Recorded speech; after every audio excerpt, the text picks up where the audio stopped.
¿Qué transeúnte parroquino de La Habana o paciente de cualquier punto de la geografía insular no ha sido sorprendido por el encantamiento de la antigua ciudad intramuros? El teatro callejero es una experiencia viva, posicionada hoy en muchas ciudades del mundo. Bienvenidos a este nuevo espacio para disfrutar del taller Acercamiento a la creación de las estatuas vivientes, donde estaremos adentrándonos en el universo de esta manifestación teatral. Para hablarnos precisamente del por qué las estatuas vivientes son una manifestación teatral, tenemos al primer invitado en la clase de hoy, el profesor Osvaldo Cano, decano de la Facultad de Arte Teatral de la Universidad de las Artes, quien nos hablará desde su punto de vista como crítico sobre esta manifestación teatral. Considero que para entablar un diálogo, conversar en torno a las estatuas vivientes, primero hay que ubicarlas en el contexto que les es propio. O sea, me refiero al ámbito de la calle. En estos espacios existe una larga y nutricia tradición en Cuba.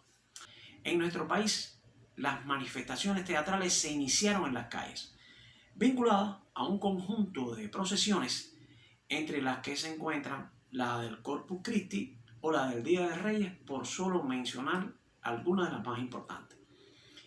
Esta simiente germinó y ya en los siglos XX y XXI surgieron importantes agrupaciones como el Cabildo Teatral de Santiago de Cuba, el Mirón Cubano, Gigantería o de Morón Teatro, entre muchas otras que suelen interactuar en los espacios urbanos de varias de nuestras principales ciudades. Las estatuas vivientes tienen precisamente ahí su génesis y son portadoras de una innegable teatralidad. Digo esto porque sus intérpretes se valen de un conjunto de técnicas actorales que constituyen las herramientas o los asideros con los que cuentan esta suerte de actores silenciosos para realizar su labor.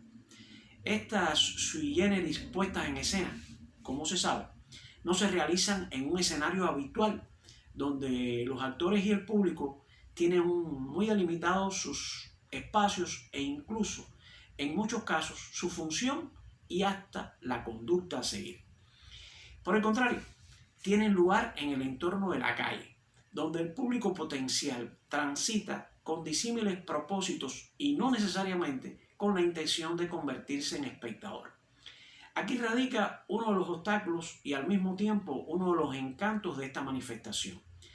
Tal particularidad condiciona la labor de los intérpretes, quienes muchas veces atraen justamente por el contraste que se verifica entre el vertiginoso ir y venir de los transeúntes y el intencionado hieratismo de los performeros. Los intérpretes que encarnan las estatuas vivientes renuncian a uno de los canales comunicativos preferenciales del teatro, o sea, a la palabra.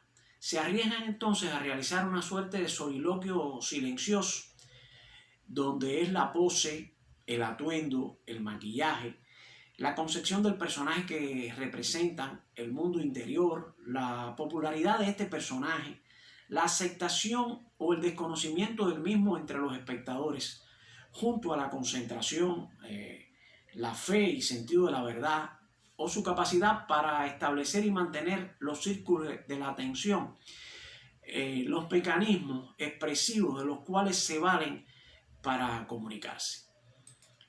Esta labor demanda un robusto entrenamiento psicofísico, encaminado a permitirle al intérprete mantener su postura hierática durante un tiempo prolongado, así como realizar transiciones que lo llevan de una pose a otra sin afectar la parsimonia teatral, o de esta teatralidad particular concebida en este entorno de las estatuas callejeras.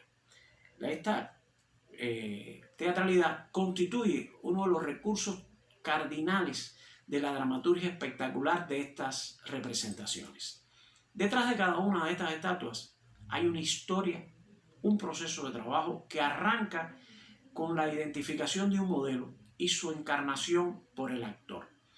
Al mismo tiempo, su emplazamiento en la calle, que es su escenario habitual, genera una interrelación entre sus hacedores y el público, un contacto a veces fugaz, otras intenso.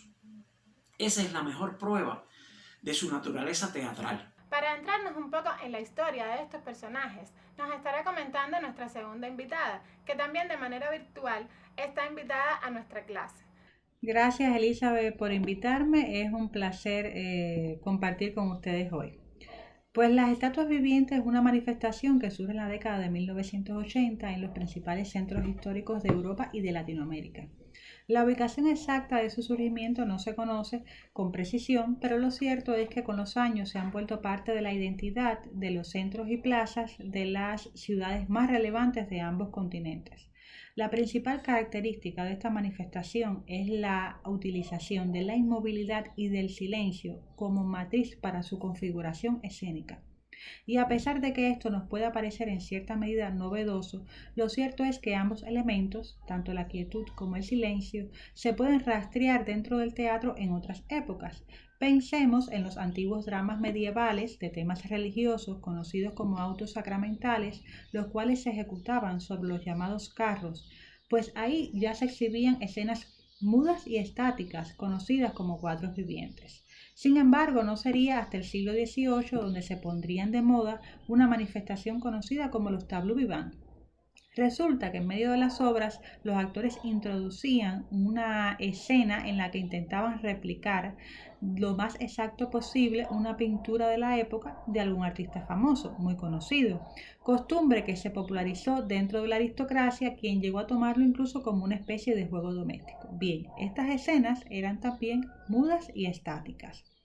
Por otro lado, en una época más contemporánea, tenemos al famoso artista italiano Piero Manzoni, quien en una exposición en 1961 invita al público asistente a subirse encima de un pedestal para convertirse así en una obra de arte. Esta obra la tituló Base Mágica, Escultura Viviente, muy similar a otra que hiciera también ese mismo año, que consistiría en escribir su firma como artista sobre los cuerpos desnudos de algunas mujeres, llamándolos esculturas vivientes. Sin duda un referente del performance. Sin embargo, este concepto de estatuas vivientes como manifestación escénica propiamente tiene diversas influencias. Entre ellas está el clown, el mimo, el arte corporal, el body paint, el performance y el arte urbano.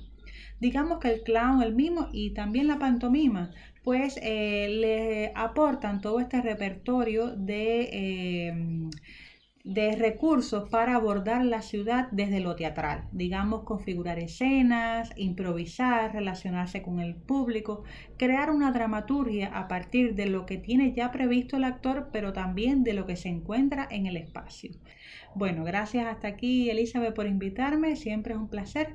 Nos vemos en el próximo encuentro. Ahora bien, ustedes deben estarse preguntando cómo es que llega esta manifestación teatral a Cuba, a nuestro país.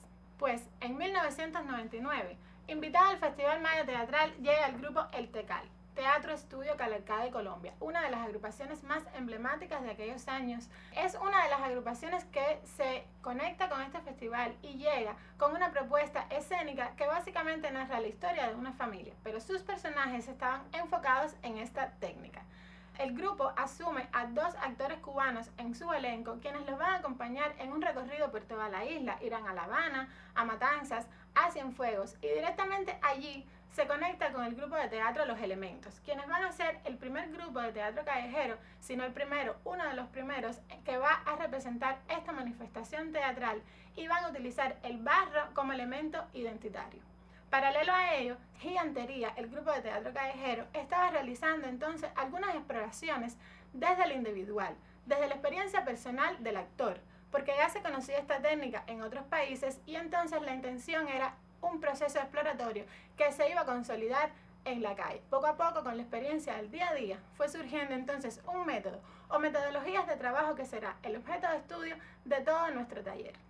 Ahora bien, hablemos entonces de este proceso creativo para crear una estatua viviente. Estamos hablando de 4 etapas fundamentales y en esta clase de hoy estaremos hablando de la primera de ellas. La primera es el proceso de inicio, es la investigación. Es el proceso que nos va a abrir las puertas a este mundo mágico. Estamos hablando de un proceso que comienza cuando definimos qué personaje vamos a realizar, pero que nunca termina. Y además es la etapa donde se va a hacer un estudio minucioso referido a sus rasgos anatómicos, al biotipo, a todo lo relacionado con las características de este personaje, siempre teniendo como referencia el material que queremos interpretar. Hay que hacer un estudio de los materiales reales, visitar museos, bibliografía, adentrarnos en todos los elementos que nos pueda dar toda la descripción de este personaje.